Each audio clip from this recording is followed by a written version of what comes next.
يا صباح الخير حبايبي طلبة تانية ثانوي. ان شاء الله في الفيديو ده مع بعض ناس كتير كانت بتسأل هنشرح ليسون 2 شابتر 2 اتوميك ستراكشر كيمستري تانية ثانوي. ده هيبقى ملخص شرح مهم جدا على الدرس الثاني في شابتر 2 تانية ثانوي. وعلى فكرة الشابتر ده هو اللي داخل في امتحانات شهر نوفمبر فنركز فيه كويس قوي.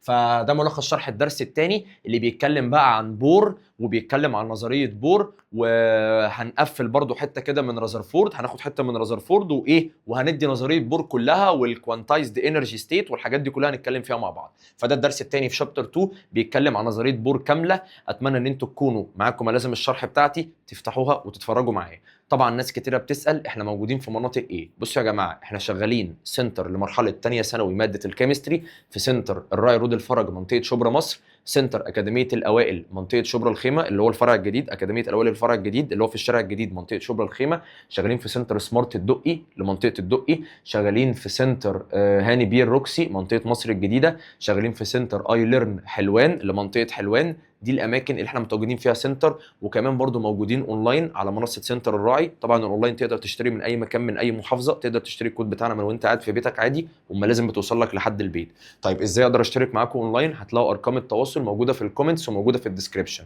يفضل ان انت تبعت لنا على اي رقم من الارقام دي واتساب، او تبعت لنا الافضل على صفحه الفيسبوك واسالنا على التفاصيل سواء عايز اونلاين او سنتر. ودلوقتي هيبدا معاكم فيديو شرح الدرس الثاني في شابتر 2 اتوميك ستراكشر. يلا بينا نشوف بيقول ايه. شباب تانية ثانوي، كده خلصنا جزء الشرح بتاع مراجعة شهر اكتوبر لطلبة تانية ثانوي. دلوقتي بقى هنبدأ مع بعض جزء الحل بتاع مراجعة امتحان شهر اكتوبر لكل طلبة تانية ثانوي على مستوى الجمهورية. طبعا مش عايزك تاخد ان الحل ده هو حل عشان خاطر مراجعة شهر اكتوبر بتاعت امتحان الشهر بتاع المدرسة، لا هي مش ماشية كده. هو ده اصلا جزء حل على نص منهج الترم الاول في تانية ثانوي. انت منهجك كله في الترم الاول عبارة عن شابترين، شابتر 1 وشابتر 2. انا خلصت الشرح بتاع شابتر 1 ودلوقتي هبدا الحل عليه. فالمراجعه دي مهمه دلوقتي لامتحان شهر اكتوبر ومهمه اخر السنه لامتحان الفاينل. طيب انا دلوقتي هحل معاك مجموعه من الاسئله عددها كبير. البي دي اف اللي انا هحل منه ده متوفر وموجود في الديسكريبشن بتاع الفيديو ده على قناه اليوتيوب بتاعتنا. هتلاقي فيه في الديسكريبشن لينك جروب واتساب وارقام اسيستنت. كل اللي عليك انك تبعت لهم رساله على الواتساب تقول لهم لو سمحت انا عايز البي دي اف اللي المستر بيشرح منه، يا اما تتابعنا على صفحه الفيسبوك وهتلاقي اللينك بتاع البي دي اف ده موجود. سهل يعني ان انت تتواصل معانا، او من خلال الرقم اللي على الشاشه تحت على اليمين او على الشمال تبعت لنا عليه واتساب وهتلاقي الرد جالك بالملزمه. طيب حاول تطبع البي دي اف ويبقى معاك قبل ما تبدا حل معايا. نبدا مع بعض كده. اول سؤال بيقول لي سعادتك ايه؟ The quantum number which is limited to two values only. مين هو الكوانتم نمبر اللي بيبقى ليه two values بس؟ مستر الكوانتم نمبر اللي ليه two values بس هو الام اس اللي هو السبين كوانتم نمبر. اما انه يبقى بوزيتيف هاف او اما انه يبقى بنيجاتيف هاف. فالكوانتم نمبر اللي ليه تو فاليوز اونلي هو السبين كوانتم نمبر. يبقى السؤال الاول اجابته لتر دي. طيب نيجي للسؤال اللي بعديه رقم 2. بيقول لي سعادتك ايه؟ which of the following sets of quantum number represent the last electron in an atom that is located in d sublevel. اي من هذه الاختيارات بيعبر عن الالكترون اللي قاعد في الدي سب ليفل؟ لحظه واحده، هو بيتكلم عن الدي سب ليفل، كلام سليم. هو دلوقتي لما يتكلم على الدي سب ليفل يا رجاله، هو شقه دي بتبدا من الدور الكام؟ الثالث، فلازم ان الان يكون ب3. شقه دي عندها ال بكام؟ ب2. حلو. طالما شقه دي عندها ال ب2 هيبقى الام ال من كام لكام؟ من نيجاتيف 2 لبوزيتيف 2 وما بينهما. بالنسبه للام اس انا مش هقدر اعرفه لان انا مش عارف الكلام على ماده مين، بس عايز اختار اختيار يكون فيه الثلاثه دول. هو دلوقتي انا عايز اختار اختيار يكون فيه الان ب3 والال ب2 والام ال من نيجاتيف 2 لبوزيتيف 2. كده الاختيار الوحيد اللي ينفع هو اختيار مين؟ سي. عنده الان ب3 والال ب2 والام ال بنيجاتيف 1، يعني ما بين النيجاتيف 2 والبوزيتيف 2. والام اس كده كده مش هعرف احددها فمش فارقه لي لان انا ما اعرفش الكلام على ماده مين. نيجي للسؤال اللي بعده رقم 3. بيقول لي سعادتك ايه؟ رقم 3 بيقول لي سعادتك what is the possible value. ايه هي الفاليوز الممكنه للام ال لو الالكترون ده قاعد في الفور اس؟ مبدئيا كده يا شباب، الالكترون لو قاعد في الفور اس انا معلمك ان شقه اس عندها ال بكام؟ بزيرو، وبالله عليك تحفظ ان طالما ال بزيرو يبقى غصب عنك الام ال لازما هو كمان يكون بكام؟ بزيرو. فطالما الالكترون قاعد في شقه اس يبقى هو عنده ال بزيرو، يبقى الام ال ايكوال زيرو، فيبقى الاختيار هنا الصح هو لتر بي. نيجي للسؤال اللي وراه رقم 4، بيقول لي سعادتك ايه؟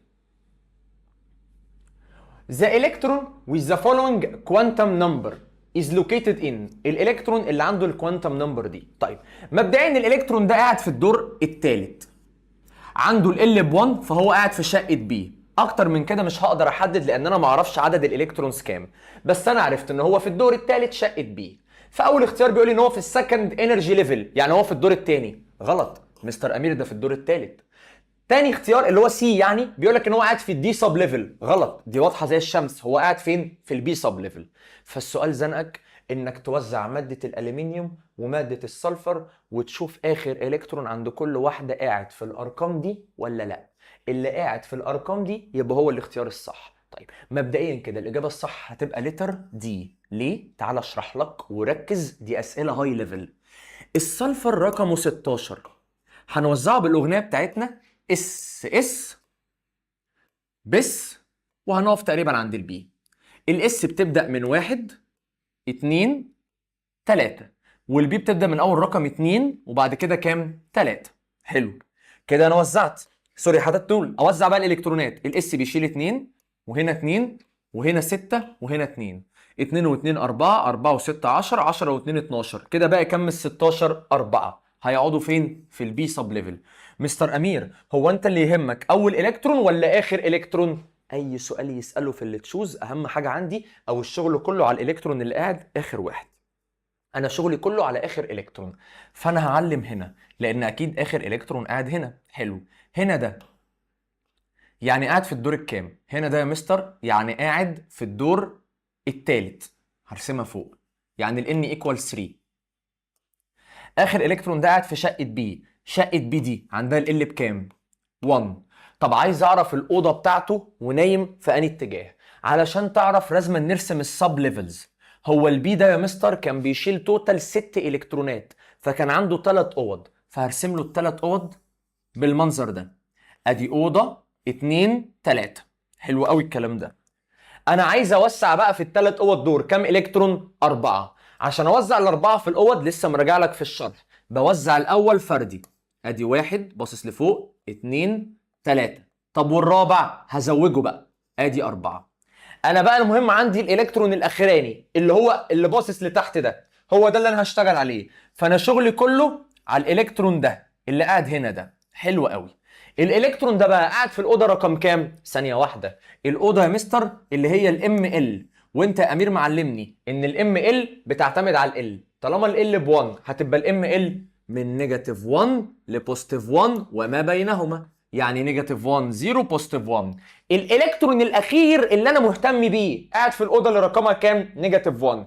يبقى الالكترون الاخير الام ال بتاعته بنيجاتيف 1، اجري اسجل عنده الام ال بنيجاتيف 1. حلو قوي. طب الالكترون الاخير ده باصص لفوق ولا لتحت؟ واضحه قوي ان هو باصص لتحت، اذا هو عنده الام اس طالما لتحت بنيجاتيف هاف. بنيجاتيف ايه؟ هاف. لو خدت بالك الان ب 3، ان ب 3، ال ب 1، ال ب 1، ام ال بنيجاتيف 1، ام اس هنا بنيجاتيف هاف، وفي السؤال بنيجاتيف هاف. يبقى فعلا اختيار دي صح، لان الارقام او الكوانتم نمبر بتاعت اخر الكترون يا مستر متطابقه مع الكوانتم نمبر بتاعت السؤال. كلام سليم، نكمل مع بعض. السؤال اللي وراه رقم 5 بيقول لي سعادتك ايه؟ The two electrons that have the quantum number n ب2 l ب0 must have the quantum number. مستر ما تصدعنيش، علمتني ان ال طالما بزيرو يبقى لازم الام ال يكون بزيرو، فالاجابه الصح هنا هي لتر دي. كلام سليم. السؤال اللي وراه رقم 6 بيقول لي سعادتك ايه؟ Which one of the following sets of quantum number اي من هذه الكوانتم نمبر is wrong concerning an electron in the b sublevel. سؤال مستواه عالي شويه. مين من هذه الاختيارات غلط في التعبير عن الالكترون اللي قاعد في البي سب ليفل؟ مبدئيا يا مستر طالما انت قاعد في البي سب ليفل يبقى ال بتاعتك لازم تكون ب1، وطالما ال ب1 هتبقى الام ال معتمد عليها من نيجاتيف 1 لبوزيتيف 1 وما بينهما. فانا عايز ادور على اختيار ما يكونش عنده ال ب1 ولا يكون عنده الام ال من نيجاتيف 1 لبوزيتيف 1. ليه ما يكونش؟ عشان انا يا بابا عايز الاجابه الغلط، عايز الاجابه الغلط. فلو جيت بصيت هتلاقي ان الخازوق ان كل الاختيارات عندها ال ب1، اذا هو كله ينفع من حيث ال. طب نبص على الام ال، ده عنده الام ال بنيجاتيف 1 تبعنا، ده عنده الام ال بزيرو تبعنا، ما هي ما بين دول. ده عنده الام ال بوزيتيف 1 تبعنا، ده عنده الام ال بزيرو تبعنا، ما هو ما بين دول. فالواد كده يحس ان هو قاعد خلاص انا كده اتخزوقت، ما انا هعمل ايه؟ ما هو انا يا مستر انت قلت لي ابعد عن الاختيار اللي فيه ال ب1 والاختيار اللي فيه الام ال من نيجاتيف 1 لبوزيتيف 1، فانا مش لاقي. فانا كده اصبحت في مشكله، اعمل ايه؟ ده سؤال هاي ليفل. فكر بره الصندوق، حاول تشغل مخك. خلاص السكه اللي احنا شغالين عليها اتقفلت، مش عارفين نطلع منها باجابه. نعمل ايه؟ ركز. هو الكلام على مين؟ الكلام على شقة بي. لا مؤاخذة، هي شقة بي كانت بتبدأ من أول الدور التاني، يبقى البي سب ليفل كان بيبدأ من أول الإن رقم 2. هل الدور الأول الإن اللي ب1 كان فيها شقة بي؟ لا يا مستر، الإن اللي ب1 الدور الأول كان فيها دوبك شقة اس. أما البي يا مستر كانت بتبدأ من الدور التاني. فبناء على المعلومه دي يبقى اختيار بي هو اللي غلط. ليه؟ لانه عامل ان ال ب1 ان شقه بي موجوده في الدور الاول. هل ده صح؟ هل شقه بي موجوده في الدور الاول؟ غلط. شقه بي بتبدا من الدور الثاني ومن ثم الثالث ولحد بقى السابع، مفتوحه معاك فيما فوق، لكن عمرها ما بتيجي في الدور الاول ابدا يا مستر. فانا لما جيت فكرت بره الصندوق قدرت ان انا اوصل للاجابه. السؤال اللي بعده رقم 7. The number of electrons that have the subsidiary quantum number L equal 1 in vanadium atom 23. طيب نصيحتي ليك لما يقابلك سؤال زي كده في الامتحان ابدأ وزع وشوف بعد كده السؤال عايز ايه. السؤال بيتكلم على مادة الفانيديوم اللي رقمها 23، هتتوزع اس اس. اي مادة من 20 ل 30 بتتوزع اس اس بس وبتقف عند الدي من 21 ل 30. انا اسف.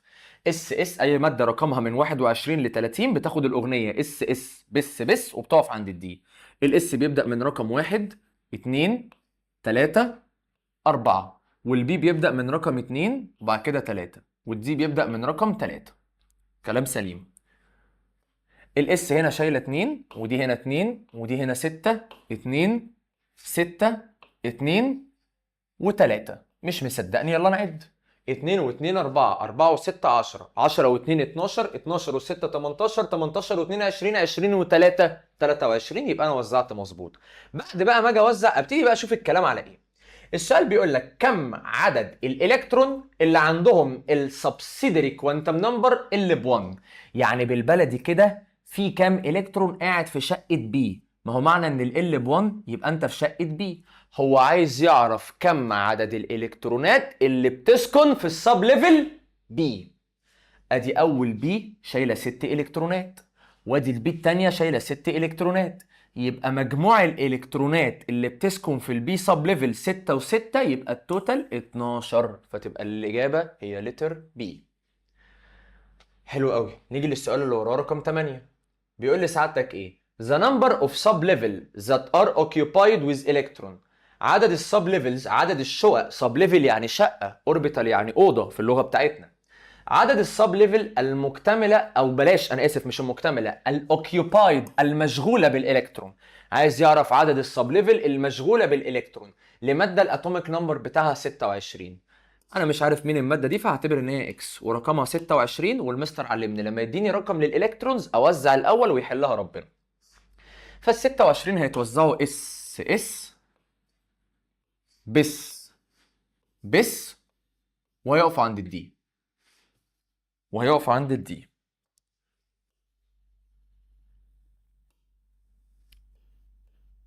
الاس بتبدأ من رقم 1 2 3 4، والبي من عند 2 3، والدي من اول رقم كام؟ 3. كلام سليم؟ كلام سليم. نيجي بعد كده نوزع ال 26. هيتوزعوا ازاي؟ 2 2 6 2 6 2 وبعد كده 6. مش مصدقني؟ عد. 2 و2 4 4 و6 10 10 و2 12 12 و6 18 18 و2 20 20 و6 26. شكرا يا مستر. اعمل ايه بعد كده؟ اجي بعد كده اشوف السؤال عايز ايه. السؤال عايز عدد السب ليفلز، يعني عدد الشقق اللي هم دول، ما دول شقق.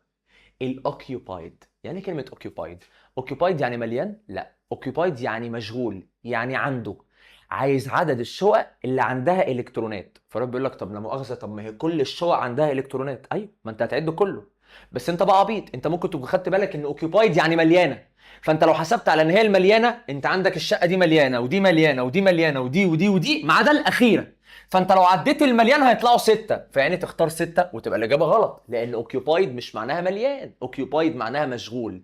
ما هي عدد الشقق المشغوله بالالكترونز؟ هتقول لي كلهم عندهم الكترونات. طب كلهم ده اللي هو كام؟ 1 2 3 4 5 6 7. يبقى انا عندي 7 شقق مليانين، او سوري مشغولين بالالكترونات. سب ليفل يعني شقه، وهم دول الشقق، دول حاجه والاوربيتالز حاجه تانية. ده كده بالنسبه لي اجابه السؤال ده. تمام، نكمل مع بعض. السؤال اللي بعده رقم 9، بيقول لي سعادتك when two electron have the same value of L. لو انا عندي 2 الكترون قاعدين في نفس الشقه وعندهم نفس الام اس، يعني باصين في نفس الاتجاه، they must be located in the same. لازم يكونوا زي بعض في ايه؟ معنى ان احنا الاتنين 2 الكترون عندنا نفس ال، يبقى احنا ساكنين في نفس الشقه، يبقى احنا زي بعض في السب ليفل. طب ومعنى ان احنا الاثنين عندنا نفس الام اس، يعني باصين في نفس الاتجاه، ده معناه طالما انا وانت باصين في نفس الاتجاه، يبقى احنا مستحيل نكون قاعدين في نفس الاوضه. فاحنا اكيد انا وانت قاعدين في اوض مختلفه. اوضه يعني اوربيتال، فاحنا قاعدين في ديفرنت اوربيتالز. فاحنا زي بعض في السب ليفل الشقه، ومختلفين في الاوربيتالز اللي هي الاوضه. تمام. نيجي للسؤال اللي بعده رقم 10، بيقول لي سعادتك the possible quantum number for the last electron of titanium 22. اجيب التيتانيوم اوزعه. التيتانيوم دي يا شباب ماده بتستخدم في الدنتال امبلمنتس، اللي هي الحاجه بتاعت الاسنان، حشو عصب والحاجات دي كلها بيعملوها من التيتانيوم. فتعالوا نوزع التيتانيوم ونشوف اخر الكترون ارقامه بكام. التيتانيوم رقمها 22، والمستر علمني ان اي ماده رقمها من 21 ل 30 بتاخد اس بس والدي، لان هو اصلا بيهيئ لك للثانويه عامه. الاس بتبدا من 1 2 3 4، والبي بتبدا من اول 2 بعد كده 3، اما الدي بتبدا من اول رقم 3. كلام سليم. يلا بقى نوزع ال 22 الكترون. الاس بيشيل 2 وده هيشيل 2 وده 6 وده 2 وده 6 وده 2 وده 2. مش مصدقني؟ عد. 2 و2 4، 4 و6 10، 10 و2 12، 12 و6 18، 18 و2 20، 20 و2 22. كلام سليم. يبقى انا كده وزعت ال 22. اجري بقى اشوف السؤال بتاعي عايز مني ايه. يلا بينا. السؤال عايز الكوانتم نمبر بتاع اخر الكترون. حاضر، اجي على اخر الكترون ده اعمل عليه دايره واشوف الكلام على ايه. انت يا عم اخر الكترون قاعد في الدور الثالث، فانت عندك الان ايكوال 3. ما هو الالكترون ده رقم الدور بعرفه من الرقم اللي قبل الشقه. تاني، رقم الدور بعرفه من الرقم اللي قبل السب ليفل، فالسب ليفل قبله 3، يبقى انا في الدور الثالث. حلو. الالكترون ده قاعد في الدي، وانا محفظك ان شقه دي عندها ال بكام؟ ب 2. رقم الاوضه واتجاه النوم لازم انا اعرفه لما ارسم، فتعالى ناخد دي كده تحت ونرسمها. الدي يا مستر توتال بيشيل 10 الكترونات، يعني عنده 5 اوض، فارسم له 5 اوض بالمنظر ده. اوضه 2 3 4 5. انا عايز اوزع الالكترون على الاوض بتاعتي. هو الدي هنا شايل كام الكترون؟ 2. بوزع الاول فردي باصص لفوق، ادي 1 ادي 2. اجي اقول لنفسي بعد كده، هو الام ال رقم الاوضه بيعتمد على مين؟ بيعتمد على ال. طب انا عندي ال ب 2، هيبقى الام ال من كام لكام؟ من نيجاتيف 2 لبوزيتيف 2 وما بينهما. الالكترون اللي انا بسال عنه هو الالكترون الاخير، يعني اللي قاعد هنا. الالكترون ده كده قاعد في الاوضه اللي رقمها كام؟ نيجاتيف 1. فالالكترون الاخير الام ال بتاعته بنيجاتيف 1. اجري ازود ان الام ال بنيجاتيف 1. طب الالكترون ده قاعد باصص لفوق، يعني عنده الام اس بكام؟ ببوزيتيف هاف. عايز بقى اختار الاختيار اللي فيه الحاجات دي. اقروا بقى كده معايا عشان انا عيني بتزغلل. انا عايز الان ب 3 والال ب 2 والام ال بنيجاتيف 1 والام اس ببوزيتيف هاف. يبقى الاجابه الصح هي لتر بي. تمام كده يا شباب؟ ده بالنسبه لاجابه السؤال رقم 10.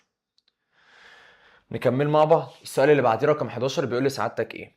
رقم 11 بيقول لك the element which has 15 completely filled orbital must have. المادة اللي عندها 15 اوربيتال مليان لازم يبقى عندها ايه؟ مفيش طريقة تجيب لي الموضوع ده حتة واحدة، لازم أنا اجرب. لازم أنا اجرب اوزع الاغنية لحد ما يبقى عندي 15 اوربيتال مليان. فتعالوا نوزع اللي احنا واخدين عليها في الأسئلة، ما يمكن تطلع هي. ايه الأغنية اللي واخدين عليها؟ ايه الجزء اللي واخدين عليه؟ اللي هو الاس اس بس وبقف عند الدي. وتعالى نعد الاوربيتال. حبيبي شقة اس كانت بتشيل 2 الكترون فكان عندها اوربيتال واحد، فدي لو اتملت كده كده عندها اوضه. وشقة اس لسه قايل عندها اوضه. شقة بي بتشيل 6 الكترونات فكان عندها 3 اوض. يا ريت تكون حافظ الارقام دي معايا بقى من الشرح. شقة اس لسه قايل عندها اوضه. طب وشقة بي ما انا لسه قايل عندها 3 ما مش هتتغير. طب وشقة اس تاني عندها اوضه. شقة دي بتشيل 10 الكترونات فعندها 5 اوض. انتوا بتعرفوا الاوض ازاي؟ من عدد الالكترون. دايما عدد الاوض نص عدد الالكترون، فدي لو بتشيل 10 الكترونات يبقى عدد الاوض 5. اجي اعد الاوض اللي انا كاتبها بالاحمر دي. 1 و1 2، 2 و3 5، 5 و1 6، 6 و3 9، 9 و1 10، 10 و5 15. ايه ده؟ ده انا لما عملت الاغنيه زي ما المستر قال طلعت فعلا زي ما حظي حلو 15 اوربيتال. يبقى انت عشان يكون عندك 15 اوربيتال مليان لازم تاخد الجزء ده من الاغنيه. اس بس والدي. ابتدي ارقم. الاس بتبدا من 1 2 3 4، والبي بتبدا من اول رقم 2 وبعد كده 3، والدي بتبدا من اول رقم كام؟ 3. هو عايز ال 15 اوربيتال يكونوا فيلد مليانين، يبقى اجري اعبي كل واحده في دول. يلا بينا. ده هيشيل 2 وده هيشيل 2 وده 6 وده 2 وده 6 وده 2 وده 10. اذا انا كده عرفت مين هي اكس. اكس هي ماده عندها الالكترونز بكام؟ 2 و2 4، 4 و6 10، 10 و2 12، 12 و6 18، 18 و2 20، 20 و10 30. يبقى اكس دي عندها 30 الكترون. واختيار بي او سي بيقول لي ان هي ماده اكس عندها 30 الكترون. الماده اللي عندها 15 اوربيتال مليان بيكون عندها 30 الكترون. اجابه صحيحه. الماده اللي عندها 15 اوربيتال مليان بيكون عندها توتال 30 الكترون. واحد يقول لك طب ليه بي ما تنفعش؟ بي ده بيقول لك 13 سب ليفل مليان. هل دول 13 شقه مليانين؟ يلا نشوف. ادي شقه 2 3 4 5 6 7، دول 7 شقق بس مش 13. يبقى بي ما تنفعش. وايه كده كده غلط. بيقول لك ان انا عندي 4 انرجي ليفلز مليانين. لا، انا اصلا عندي اخري 3 انرجي ليفل والرابع مش مليان، ده باتنين بس. فالاجابه الصح هي لتر سي، واضحه زي الشمس. عندك ايه؟ Electronic configuration of the element X ends with 5b1, so the number of sublevels occupied with electrons is. عندي مادة X توزيعتها بتنتهي بال 5b1. يعني أنا هقعد أرسم الأغنية لحد ما أوصل ل 5b1. يلا بينا. اس بس والدب. هو البي بيبدأ من رقم كام؟ 2. فادي 2b 3b 4b. لسه انا عايز لحد 5b. يبقى كمل الاغنيه. اس بس دبس وهقف عند دب. عند يعني قبل دبس دي هقف عند دب. ليه؟ ادي 2b 3b 4b 5b. حلو. ارقم الاسات الاول. ادي 1 2 3 4 5، والبيهات بتبدأ من أول رقم 2. أدي 2b 3b 4b 5b، والدي بتبدأ من أول رقم كام؟ 3. أدي 3d و4d. أنا عملت زي ما هو قال لي، خليت التوزيعة طبقا للأغنية تنتهي بال 5b زي ما هو قال. وهو كمان كتر خيره قال لي إن ال 5b شايل 1. معنى ان ال 5b اخر واحد شايل 1 يبقى كل اللي قبله مليانين. فده بيتملي ب 10 وده ب2 وده ب6 وده ب10 وده ب2 وده ب6 وده ب2 وده ب6 وده ب2 وده ب2. اجي بقى بعد كده اشوف السؤال عايز مني ايه. السؤال عايز مني عدد الشقق المشغولة بالإلكترون. طب ما كل الشقق مشغولة بالإلكترون، تمام، يبقى عد كله. ادي شقة 2 3 4 5 6 7 8 9 10 11. يبقى أنا عندي كام شقة مشغولة بالإلكترون؟ 11 شقة. يبقى الإجابة الصح هي لتر A. تمام. نيجي للسؤال اللي وراه رقم 14. بيقول لي سعادتك which atom can contain an electron with the following quantum number. أي من هذه الاختيارات عنده إلكترون في الكوانتم نمبر دي. طيب هنا أنت لازم تقعد تجرب اختيار وتشوف آخر إلكترون عند كل مادة هيبقى عنده الأربعة كوانتم نمبرز دول ولا لأ. فالإجابة الصح هنا المفروض تبقى لتر بي. تعال نجرب ونشوف. المغنيسيوم رقم 12. الفكرة دي جت كذا مرة فواضح إن هي سؤال مضمون في الامتحان، ها، فركز معايا. بتتوزع اس بس. الاس بيبدأ من 1 2 3 والبي بيبدأ من أول رقم كام؟ 2. أوزع الإلكترونات بتاعتي 2 2 6 لحد كده التوتال 10، يبقى باقي كام من ال 12؟ 2. أحطهم على 3 اس. أنا كده وزعت. أنا يا مستر أمير المهم بالنسبة لي هو الإلكترون اللي قاعد في الآخر. الإلكترون اللي قاعد في الآخر ده قاعد في الدور الثالث فعنده ال N ب3. قاعد في شقة اس فعنده ال ب0. وطالما ال ب0 هيبقى الام ال ب0. طيب هو اس ده شايل الكترونتين. انا عارف ان الاولاني باصص لفوق فالتاني والاخير اكيد باصص لايه؟ لتحت. فطالما باصص لتحت هيبقى الام اس بتاعته بنيجاتيف هاف. بنيجاتيف كام؟ هاف. هل الارقام دي متطابقه هنا؟ الان ب3 ال ب0 الام ال ب0 والام اس بنيجاتيف هاف. اذا انا اختياري فعلا كان صح لتر بي. سؤال رقم 15 بيقول لي سعادتك the number of completely filled orbitals in chromium 24. سؤال تقيل. عايز عدد الاوربيتالز المليانه عند الكروميوم 24. خلي بالك عشان الكروميوم ده كان فيه خازوق. هو ال 24 هيتوزعوا بالنسبه للاغنيه بتاعتنا اس اس بس وهنقف عند الدي. الاس بيبدأ من 1 2 3 4 والبي 2 بعد كده 3 والدي بيبدأ من أول رقم 3. يلا نوزع. 2 2 6 2 6 2 4. اللي هيعمل كده ده الطالب العادي اللهبل. بيقول لك 24 أهو. 2 و2 4 4 و6 10 10 و2 12 12 و6 18 18 و2 20 20 و4 24. فالواد بيقول لك انت ليه بتقول عليا اهبل؟ ما انت اللي معلمني كده. ايوه انا معلمك كده مع كل المواد، بس لما علمتك ده قلت لك ان كان في مادتين اكسبشن، كانت الكروميوم ام 24 من ضمنهم. كان ايه الاكسبشن؟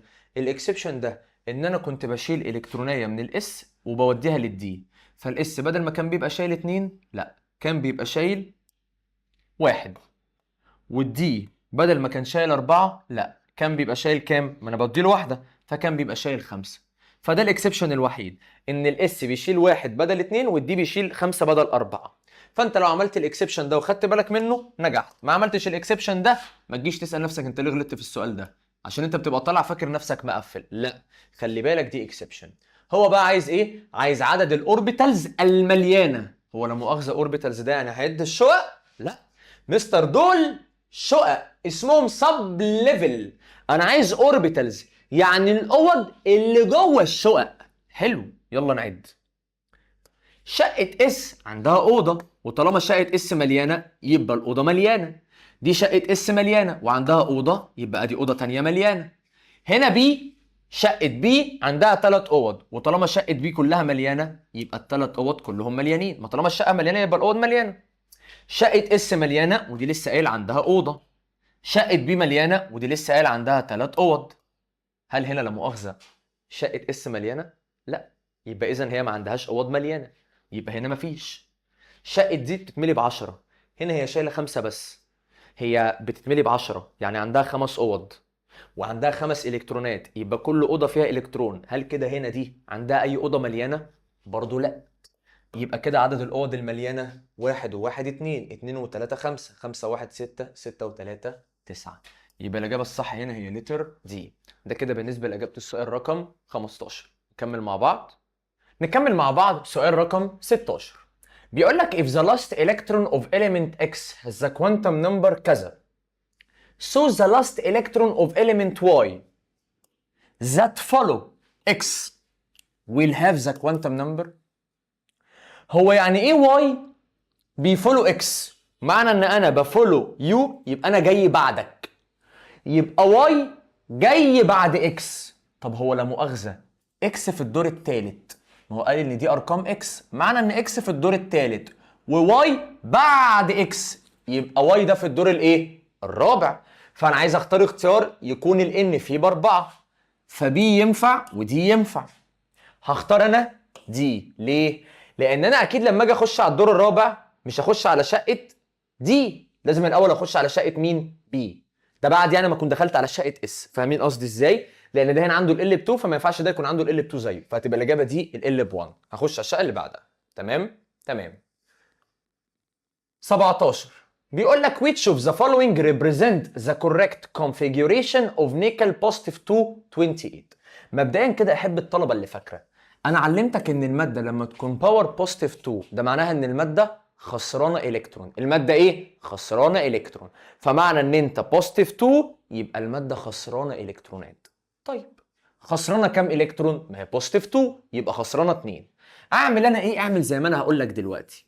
وزع النيكل اللي رقمه 28 عادي، ولا كانك شايف ان هو خسران، وزعه عادي. نيكل 28 اقرب نوبل جاز ليه هيبقى الارجون 18 يا مستر، وانت معلمني ان الارجون 18 بيجي بعده ال4 اس، وده دايما بيشيل 2. 18 و2 20، وبعد كده بعد ال4 اس بيجي ال3 دي، ف 18 و2 20 ودي ال 28، يبقى ال3 دي هيشيل ايه؟ 8. حلو. انت بقى عايز النيكل عادي ولا خسران 2 الكترون؟ لا انا عايزه خسران 2 الكترون.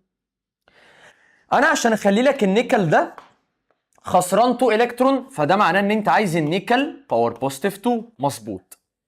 معلمك معلومه في الدرس الاخير معايا في السنتر والاونلاين، ان الماده لما بتيجي تخسر الكترونز بتخسر الاول من ال 4 اس، بعدها من ال 3 دي.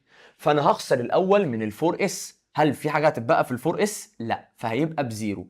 فاللي هيتبقى ارجون 18 وال4 اس هتبقى بزيرو، وال3 دي 8 هتنزل زي ما هي. فتبقى دي كده الاجابه النهائيه اللي صح، اللي هي اختيار دي.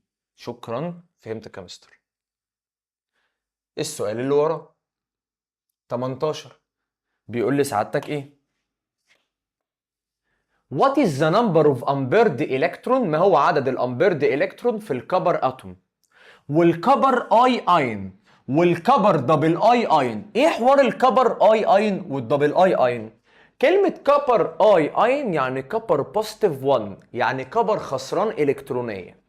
اما الكبر دبل اي اين يعني كبر بوزيتيف 2، يعني كبر خسران 2 الكترون. حلو قوي. فانا هجيب الكبر رقمه 29، هوزعه ارجون 18. اوعى اسمعك بتقول 4 اس 2، ده اكسبشن في التوزيعه، فكان بياخد 4 اس 1. ف 18 1 19 كده بقى كام؟ 29 10. كانوا بيقعدوا عند ال 3 دي، فبيبقى 3 دي 10. طبعا ده بيتوزع عكس المألوف، لان الكبر ده اكسبشن، كان زي الكروميوم اللي جه من شويه. في مره سؤال جه على الكروميوم كان الاس ب1 والدي ب5، اما بقى الكبر ده اكسبشن زيه بس عنده الاس ب1 والدي ب10. الكروميوم ده بقى سوري الكبر ده بقى عايز اخليه مره كبر اي اين، يعني كبر بوزيتيف 1، يعني عايز اخليه مره يخسر الكترونيه. انا عشان اخلي الكبر يخسر الكترونيه هخسرها الاول من الاس. طب ما هو الاس شايل واحده، فلما اخسر واحده هيبقى الاس بزيرو، فهيبقى لي الارجون 18 4 اس 0 3 دي 10 زي ما هي. ده كده الكبر وهو خسران 1 الكترون. طب امير وريني الكبر وهو خسران 2 الكترون. انت عايز تشوف الكبر خسران 2 الكترون؟ عيني الاتنين. ادي الكبر اهو الاصلي بتاعي، عشان اخليه يخسر 2 الكترون هخسر واحده من الاس وواحده من الدي، فالارجون 18 هينزل زي ما هو، وال4 اس خسرت منه واحده فيبقى 4 اس 0، وال3 دي خسرت منه واحده فيبقى 3 دي 9. فالتوزيع هتبقى ارجون 18 4 اس 0 3 دي 9. اجي بقى واشوف بعدها اصلا السؤال عايز مني ايه. السؤال عايز يعرف عدد الامبيرد الكترون في الكبر اتوم. اول حاجه ادي الكبر اتوم، عايز يعرف عدد الامبيرد، يعني عدد الالكترونز اللي قاعده في الاوضه لوحدها، وما حددش في الاس او في الدي، فبناء عليه انا هشتغل على الاس وعلى الدي. مبدئيا الدي مليان، فمستحيل يكون عنده اوضه فيها الكترون قاعد لوحده لانه مليان، فكل الاوض بيرد متجوزه. اما الاس ده نص مليان، فالاس ده شايل الكترون وهو عنده اوضه واحده، فاكيد الالكترون قاعد لوحده فيها، فهنا في 1 امبيرد، يبقى الكبر اتوم عندها 1 امبيرد. كمان عايز يعرف عدد الامبيرد هو جوه الكبر اي اين، يعني جوه الكبر بوزيتيف 1. اجي ابص الكبر بوزيتيف 1 ده عنده الاس هنا فاضي فمفيش اي امبيرد، وعنده الدي مليان فبرضه مفيش اي الكترون قاعد لوحده امبيرد، فهنا عدد الامبيرد بزيرو. طب اجي ابص هنا ده كبر بوزيتيف 2، الكبر بوزيتيف 2 عنده الاس فاضي بس الدي بتسعة. دي بتسعة دي يعني ايه؟ الدي يا مستر عنده 5 اوض، اوضه 2 3 4 5. عايز اوزع التسعه دول على ال5 اوض. ادي 1 2 3 4 5، ها، وبعد كده ابدا ازود 6 7 8 9. كده انا عندي كل الاوض فيها الالكترونز بيرد ما عدا اوضه واحده فيها 1 امبيرد الكترون، يبقى الكبر بوزيتيف 2 عنده 1 امبيرد الكترون، يبقى عدد الامبيرد في الاول 1 في الثاني 0 في الثالث 1، يبقى الاجابه بي 1 0 1 1 0 1 بالترتيب بتاعهم. صور السبوره لو عايز. تمام. سؤال 19 بيقول لي سعادتك ايه؟ How many electron in phosphorus atom؟ كم عدد الالكترون في الفوسفورس اتوم that have the spin quantum number الام اس بنيجاتيف هاف.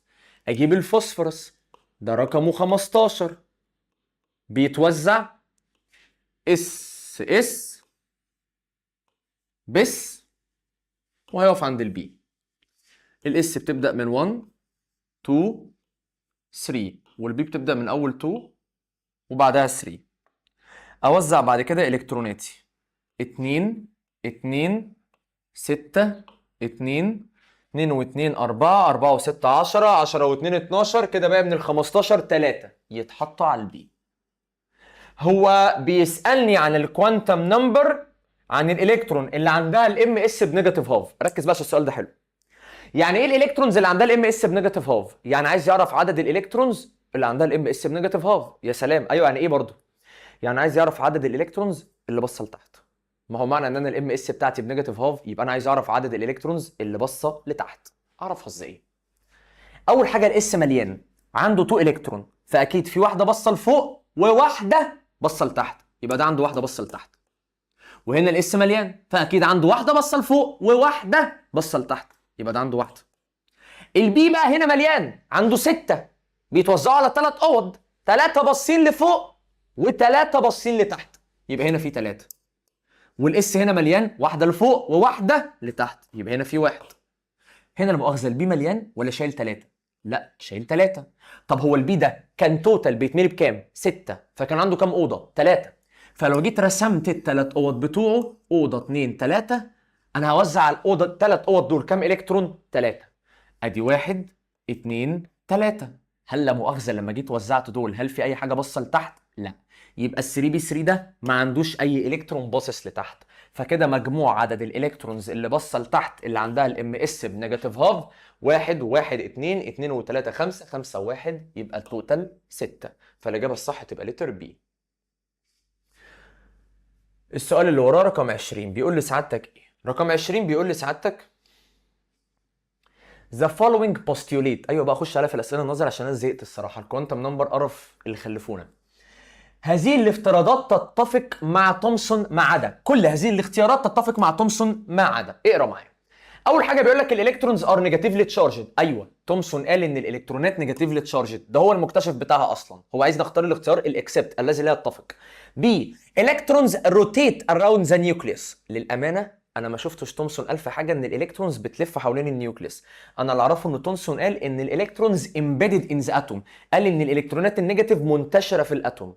فهو للامانه ما قالش اختيار بي، فكل الاختيارات تبع كلام تومسون ما عدا بي. تومسون ما قالش ان الالكترون بتلف حوالين النيوكليوس، لا تومسون قال ان الالكترون منتشره جوه الاتوم، امبيدد منتشره، كانت الكلمه دي مكتوبه في ملزمتنا. تمام كده؟ رقم 21 بيقول لي سعادتك ايه؟ The element whose last electron has the quantum number ml برقم و ms برقم. طبعا طلبتي في السنتر لما جم حلوها الصراحه عجبوني جدا جدا على سرعه الحل الصح، مش على الحل الصح، على سرعه الحل الصح، ان انت تكون طالب بتعرف تجيب الاجابه الصح وبسرعه. فانت عشان تجرب كل واحده من دول هتوزعها وتشوف اخر الكترون عنده الكوانتم نمبر بكام. دي طريقه. او يا اما في طريقه تاني، هو عايز الام ال يكون بنيجاتيف 1، الام ال يكون بنيجاتيف 1. واضح ان الثلاثه دول فيهم واحده رقمها صغير وثلاثه رقمهم كبير. مبدئيا هنا الاجابه الصح هي لتر بي. تعال اوريك ليه. التيتانيوم رقمه 22 وهو عايز ان الالكترون يكون عنده الام ال بنيجاتيف 1، فمعنى ان الام ال بنيجاتيف 1 يبقى هي اكيد حاجه ما عندهاش اخر الكترون قاعد في الاس. حلو الكلام؟ حلو الكلام. فولا ايه هتنفع ولا دي هتنفع، فالشك يا في بي يا في سي. التيتانيوم ام 22 هتتوزع طبقا للاغنيه بتاعتنا اس اس بس بس والدي. ارقم 1 2 3 4 والبي 2 بعد كده 3 والدي بتبدا من اول رقم 3. اجي اوزع ال 22 2 2 6 2 6 2 2. ولو مش مصدقني عد معايا. 2 و2 4 4 و6 10 10 و2 12 12 و6 18 18 و2 20 20 و2 22. اذا انا موزع صح. هو بقى عايز يعرف الكوانتم نمبر بتاعت اللاست الكترون، فاجري اقفش اخر واحده واشوف الكوانتم نمبرز بتاعتها بكام. اخر الكترون قاعد في ال 3 يعني في الدور الثالث، قاعد في الدي سب ليفل في شقه دي يعني عنده ال ب2. طب اجي ارسم الاوض. شقه دي بتتملي ب 10 الكترونات يعني عندها 5 اوض. ارسم الاوض بالمنظر ده 1 2 3 4 5. فدي عندها 10 بتتملي ب 10 الكترونات فعندها 5 اوض. انا كل اللي عندي هنا الكترونتين، ادي 1 وادي 2، طبعا الاثنين باصين لفوق. اجي بعد كده اشوف الام ال، فالواد يقول لك لحظه واحده شقه دي عندها ال ب 2، فالام ال من نيجاتيف 2 لبوزيتيف 2 وما بينهما بالمنظر ده. انا بقى مهتم باخر الكترون اللي هو ده. اخر الكترون ده قاعد في الام ال اللي رقمها كام؟ نيجاتيف 1، فده عنده الام ال بنيجاتيف 1. لا وكمان ده باصص لفوق فهيبقى عنده الام اس بكام؟ بوزيتيف هاف. هل الرقم ده والرقم ده متطابقين مع اللي في السؤال؟ الام ال بنيجاتيف 1 الام ال بنيجاتيف 1 الام اس بوزيتيف هاف الام اس بوزيتيف هاف. يبقى التيتانيوم فعلا كانت اجابه صح. طبعا انا عملت حركه استبعدت بيها ايه ودي من غير ما اوزع، ان انا عارف ان ده وده مش بينتهوا عند الايه؟ عند الدي سب ليفل. تمام؟ فانا شكيت في بي او سي والاجابه الصح على طول تبقى لتر بي. رقم 22. What is the maximum value for ml for an electron which is located in the third principal energy level؟ ما هو أكبر رقم ممكن للام ال لإلكترون ساكن في الدور الثالث. مبدئيا يا مستر، انت لو ساكن في الدور الثالث فالدور الثالث بيبقى عنده 3 شقق، شقة اس وشقة بي وشقة دي، وطالما انت بتقول ماكسيمم يبقى احنا هنركز على اكبر شقة فيهم. فشقة دي عندها ال ب2، فعندها الام ال هيبقى من نيجاتيف 2 لبوزيتيف 2، فاكبر فاليو للام ال هيبقى ببوزيتيف 2 اللي هي الاجابه اللي في لتر بي. شكرا فهمتك. السؤال اللي بعده رقم 23 بيقول لي سعادتك ذا لاست الكترون النيون 10 يختلف عن اخر الكترون في الصوديوم 11 في ايه بالظبط؟ قبل ما ارد واقول في ايه اوزع. ادي النيون اللي ب 10 هتتوزع اس اس بي 1 2 وبعد كده هنا كام؟ 2 2 2 6. اما بقى ال Na دي رقمها 11 فدي هتتوزع اس اس بس. ادي 1 2 3 والبي 2 2 2 6 1. طبعا مش عايز عيل خيبان يقعد بيقول لي هو انت بتوزع الحاجات دي كده ازاي؟ انا لسه معلمك التوزيع في المراجعه وفي الحصه الاخيره. 1 كلام سليم كلام سليم. حلو. عايز بقى اقارن اخر الكترون عند النيون واخر الكترون عند الصوديوم. يلا بينا نبص مع بعض. عند النيون اخر الكترون هنا قاعد في الدور الثاني، قاعد في شقه بي، فعنده ال ب1. ارسم عشان اعرف الاوض. ده البي ده عنده 3 اوض، 1 2 3. البي شايل كام الكترون؟ 6. ادي 1 2 3 4 5 6. انا بقى مهتم بالاخراني اللي هو رقم 6. طالما ال ب1 هتبقى الام ال بنيجاتيف 1 يا 0 يا بوزيتيف 1. انا مهتم باخر الكترون ده قاعد في الام ال اللي رقمها بوزيتيف 1، فهنا الام ال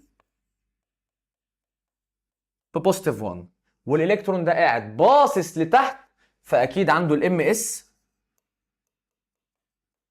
بنيجاتيف هاف. طيب نيجي بقى للي تحت خالص. اخر الكترون تحت ده اهو، ده هنا عنده قاعد في الدور الثالث فده عنده الان ب 3، قاعد في شقه اس فده عنده ال ب0، وطالما ال ب0 يبقى وانا مغمض الام ال هيبقى بكام؟ ب0. وده اول الكترون اول واحد دخل فاكيد باصص لفوق، فاكيد عنده الام اس بكام؟ بوزيتيف هاف. هل في رقم من اللي فوق زي اللي تحت؟ انا شايف لا. هنا ال ب2 وهنا ال ب3 مش زي بعض. هنا ال ب1 وهنا ال ب0 مش زي بعض. هنا الام ال بوزيتيف 1 اما هنا الام ال ب0. هنا الام اس بنيجاتيف هاف اما هنا الام اس ببوزيتيف هاف. اذا هم مختلفين عن بعض في كل الارقام، يعني في الاربعه كوانتم نمبر، يعني الاجابه اللي في لتر دي. تمام؟ ده بالنسبه لي السؤال ده. طيب نكمل مع بعض. رقم 24 بيقول لي سعادتك ايه؟ ferrous iron positive 2 is easily converted into ferric iron positive 3 by. تعال اعلمك ازاي تحل السؤال ده بحركه الثلاث صوابع بتاعت ثانويه عامه. اول حاجه الايرون اللي بيتكلم عنه ده رقمه 26، فال26 دي لو هنوزعها بطريقه النوبل جاز على الثلاث صوابع ارجون 18 4s2 3d6. تعال اكتبها لك. الايرون ابو 26 ده بيتوزع ارجون 18 4s2 3d6. فانا بعلمها للثانويه عامه ازاي؟ ان الايرون ال 26 بيتوزع ارجون 18 4s2 3d6. انا بقى لو عايز اخسر 2 الكترون بخسر الاول من ال 4s، فانا هخسر من ال 4s. طب لو عايز اخسر الكترون ثالث هخسره من ال 4s؟ لا، ما انا خلاص خسرتهم، خسرت الاثنين اللي على الاس، فانا لو عايز اخسر الثالث هخسره منين؟ من 3d. فانت عشان تروح من البوزيتيف 2 للبوزيتيف 3 ده معناه ان انت عايز تخسر الالكترون رقم 3.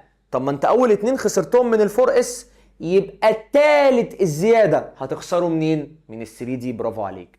فانت عشان تروح من ده لده لازم تخسر الكترون من ال 3d، بدل بقى ما نقعد نرسم ونعمل ايه الشقلباظات دي كلها. قلت اوريها لك بطريقه ثانويه عامه المختصر. السؤال اللي بعده رقم 25 بيقول لي سعادتك ايه؟ رقم 25 بيقول لي سعادتك which of the following has the highest number of unpaired electron؟ اي من هذه الاختيارات عنده اكبر عدد ممكن من الامبيرد الكترون؟ مين من الاختيارات دي عنده اكبر عدد من الامبيرد الكترون؟ طيب انت هنا عشان تقعد تجرب هتلاقي ان الاجابه الصح هي لتر دي، سيليكون 14. ليه بقى؟ تعال نوزع. ادي السيليكون ال 14 اهو، هيتوزع اس اس بس وهيقف عند البي. 1 اس 2 اس 3 اس 2 بي 3 بي. نوزع الارقام 2 2 6 2 2 و2 4 و6 10 و2 12 كده بقى يكمل 14 2. انا بقى عايز اعرف عدد الامبيرد. اكيد يا شباب الامبيرد الكترون معناها الالكترونز اللي قاعده لوحدها، واكيد الالكترونز عمرها ما هتقعد لوحدها لو الشقه مليانه. فهنا كل السب ليفلز دي مليانه، مين الوحيد اللي مش مليان؟ البي. طب البي شايل 2، يعني ايه شايل 2؟ تعال اوريك. البي اصلا يا مستر عنده 3 اوض بالمنظر ده، 1 2 3. فانا عشان اوزع عليه 2 الكترون هيبقى 1 وبعدها 2. كده في كام امبيرد؟ 2. و2 ده هو اكبر رقم اللي موجود في السيليكون اللي في اختيار دي. تمام. نيجي للسؤال اللي بعديه رقم 26. Electronic configuration of element X بينتهي ب 3s2. سو عدد الاوربيتالز الاوكيوبايد بالالكترون از. طيب السؤال هنا بيقول لك ان انا عندي ماده X وزعتها فانتهت بال 3s2، يبقى انا هقعد اوزع لحد ما اقف عند ال 3s، فاقول اس اس بس وهقف لحد هنا لان 1s 2s 3s، هو قايل لي ان انا هنتهي عند ال 3s. حلو. فرقم 1 2 3 والبي بتبدا من اول رقم 2. كلام سليم كلام سليم. 2 2 6 وده قال لي ان هو يشيل كام؟ 1. ما هو قايل لي اصلا ان انا هنتهي بال 3s1 سوري بال 3s2، خدتش بالي. هو قايل لي ان انا هنتهي بال 3s2، فمعنى ان انا هنتهي بال 3s2 يبقى كل اللي قبلي مليانين، فده بيتملي ب6 وده ب2 وده ب2 زيه. كلام سليم كلام سليم. هو بقى عايز عدد الاوربيتالز المشغوله بالالكترون. هنا الاس مليان وعنده 1 اوربيتال، هنا الاس مليان وعنده 1 اوربيتال، هنا البي مليان وعنده 3 اوربيتال، حليت عليها كتير، وهنا الاس مليان وعنده 1 اوربيتال. هو عايز عدد الاوربيتالز 1 و1 2 2 و3 5 5 1، يبقى التوتال 6. تمام. نيجي للسؤال اللي وراه 27. Which atom can't contain an electron with the following quantum number؟ أي من هذه الاختيارات ما عندوش إلكترون فيها الكوانتم نمبر دي؟ مبدئيا يا جماعة هو عايز ال N ب4 وال L ب1، يعني هو عايز واحدة من دول يكون الإلكترون الأخير فيها قاعد في شقة مين؟ B. فأنت تقعد توزع كل واحد وتشوف آخر واحد عند مين هيبقى قاعد في شقة B. هتلاقي إن الإجابة الصح هي لتر إيه؟ الجاليوم اللي رقمه 31. ده بيتوزع إزاي؟ اس اس بس وهيقف عند الدب دي. في حاجة صعبة؟ الاس بيبدأ من 1 2 3 4 والبي بيبدأ من أول رقم 2 وبعد كده 3 وبعد كده هنا دي الرابعة، والدي بيبدأ من أول رقم كام؟ 3. أجي بعد كده أعبي الإلكترونات 2 2 6 2 6 2 10 1. مش مصدقني؟ يلا نعد. 2 و2 4 4 و6 10 10 و2 12 12 و6 18 18 و2 20 20 و10 30 30 و1 يبقى 31. هو بقى عايز الالكترون الاخير ما يكونش عنده الكوانتم نمبرز دي. can't contain the electron with the following quantum number. طيب اجي ابص على الالكترون هنا. الالكترون هنا قاعد في الدور الايه؟ قاعد في الدور الرابع اهو، شقة بي فعنده ال ب1، وقاعد في اول شقه في بي فهيبقى عنده الام ال بكام؟ ما هو ده قاعد في اول شقه بقى مش محتاج ارسم بنيجاتيف 1، وطالما ده اول الكترون يبقى باصص لفوق فيبقى عنده الام اس ببوزيتيف هاف. لو جينا بصينا هنلاقي ان الام ال والام اس هنا مختلفين عن هنا، وده اللي انا عايزه لان انا عايز الارقام دي ما تكونش متطابقه مع الارقام اللي في السؤال. كلام سليم كلام سليم. نيجي الرقم 28. 28 بيقول لك the spectral line differ among different elements due to.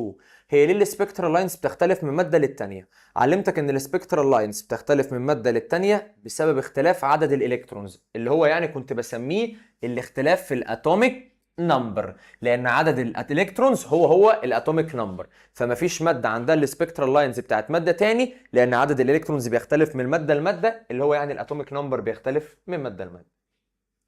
كلام سليم. 29 بيقول لي سعادتك في 29 on the exposure عند تعرض الكالسيوم للبانسين فليم، يعني لما تقرب مادة الكالسيوم للبانسين فليم the flame acquire، الفليم بقى لونها بريك ريد.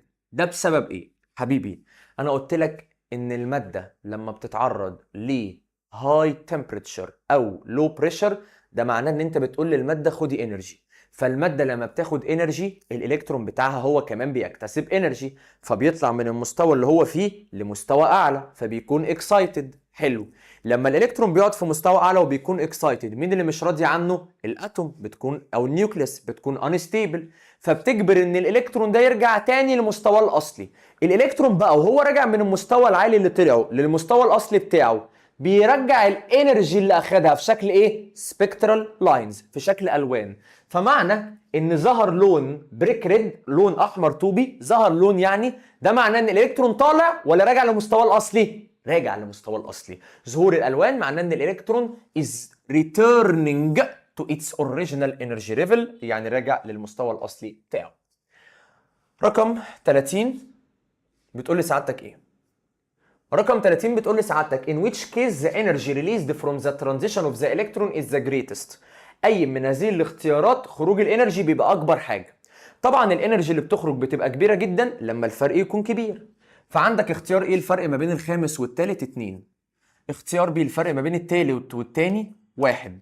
واختيار سي الفرق ما بين الرابع والثالث 1. واختيار دي الفرق ما بين الرابع والثاني 2. مبدئيا انا عايز اكبر فرق، فبي بره عني وسي بره عني. انا شك في ايه او دي، لان ده فرق 2 وده فرق 2.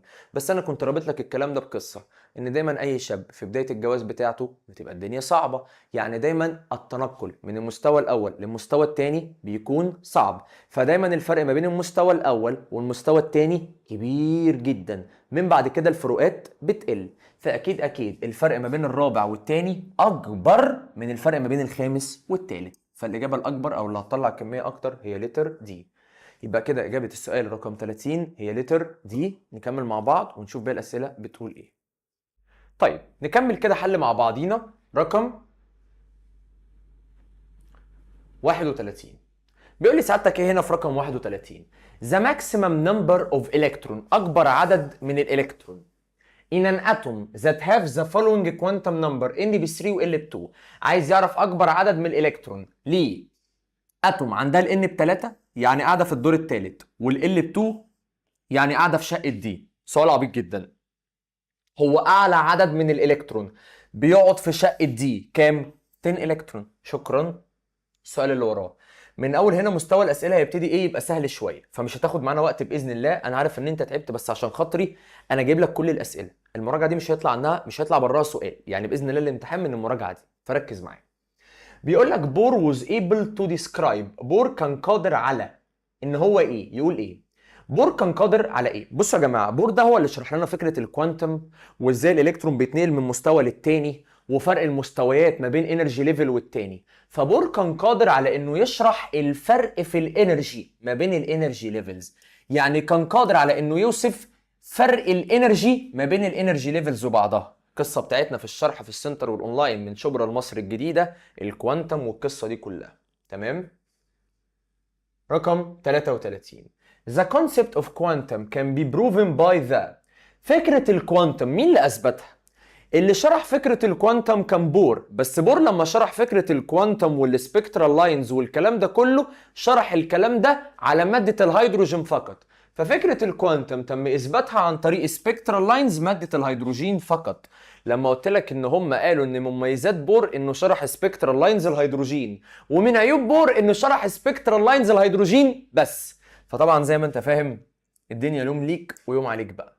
رقم 34 The following is correct concerning the electron. أي من هذه الاختيارات صح في التعبير عن الالكترون. هل الالكترون بارتيكل بس؟ غلط. هل الالكترون بتخسر انرجي عشان تروح من مستوى للتاني؟ يا مستر ده الالكترون عشان تروح من مستوى للتاني بتكسب انرجي، بتجين مش بتلوز، فبي غلط. سي، هل الالكترون بتكونبيرد سبين ان ذا سيم دايركشن؟ يعني هل التو الكترونز جوه الاوربيتال بيلفوا في نفس الاتجاه، باصين في نفس الاتجاه؟ لا طبعا، ده انت معلمني يا مستر طول الشابتر ان التو الكترونز جوه الاوربيتال بيبقى واحد باصص لفوق والتاني باصص لتحت، فسي مستحيله.